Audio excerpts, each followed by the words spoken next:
History দ্বিতীয় সামারেটিভ 2025-এর short কোশ্চেনের সমস্ত অ্যান্সার বামস্তম্ভ ডানস্তম্ভ সহ আমি আগের ভিডিওগুলোতে আপলোড করে দিয়েছি।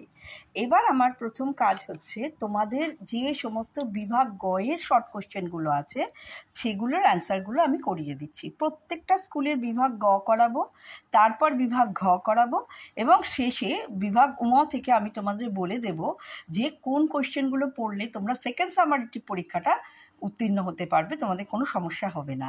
আর সবচেয়ে গুরুত্বপূর্ণ হচ্ছে যে অবশ্যই তোমাদের 8 নম্বর কোশ্চেনটা আগে থেকে তৈরি করা দরকার, কারণ শর্ট কোশ্চেন তোমাদের মুখস্থ হয়ে যাবে, কিন্তু 8 নম্বর কোশ্চেনটা তোমাদের একটু সমস্যা হবে মুখস্থ করতে। অন্তত একটি প্রশ্ন লেখার জন্য তোমাদের অন্তত 5টি প্রশ্ন মুখস্থ করতে হবে।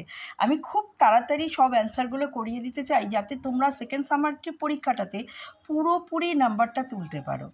ঠিক আছে, এখন আমার প্রথম কাজ হলো যে আমি তোমাদের 242 পেজে হিস্ট্রিতে যে দ্বিতীয় পর্যায়ের মধ্যশিক্ষা পর্ষদ কর্তৃক সম্প্রতি প্রকাশিত নমুনা প্রশ্নপত্রের অ্যান্সারটা ওই গ বিভাগের আমি করেছি, সেটা তোমাদের আমি পাঠিয়ে দিলাম। দেখো,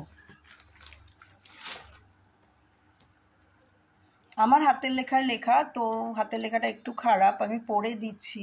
তোমরা কিন্তু এই অ্যান্সারগুলো এইভাবে লিখলে মাধ্যমিকে এবং স্কুলে ভীষণ ভালো নম্বর তুলতে পারবে।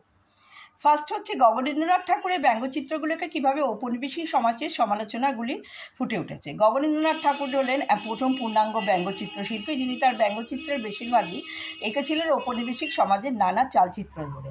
তার চিত্রের মধ্যেই এই সমাজের যে চিত্রগুলি ফুটে ওঠে সেগুলির মধ্যে উল্লেখযোগ্য হলো 1. সমাজের নৈতিক অধঃপতন এবং চারিত্রিক দ্বিচারিতা। 2 নম্বর, সমাজের সর্বস্তরে মদ্যপানের ব্যাপকতা। 3-এর অ্যান্সার কোশ্চেন হচ্ছে বাংলার ব্যবসায়িক ভিত্তিতে ছাপাখানা প্রতিষ্ঠানের কারণ কী ছিল। বাংলার ব্যবসায়িক ভিত্তিতে ছাপাখানা প্রতিষ্ঠার কারণ নিম্নরূপ। প্রথমেই ইংরেজ ব্যবসায়ী কর্তৃপক্ষ বাংলায় ভাষার প্রচার এবং প্রসার ও বাংলা সাহিত্যে শিক্ষার উন্নতি করতে চান নিজেদের ব্যবসার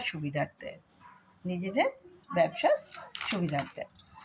2 নম্বরে হচ্ছে ইউরোপীয়দের কাছে ছাপাখানা ছিল একটি লাভজনক ব্যবসা, কারণ শিক্ষিত বাঙালি সমাজ বই, সংবাদপত্র, অন্যান্য প্রকাশনার প্রতি এই সময় বিশেষ আগ্রহ দেখাতে শুরু করে।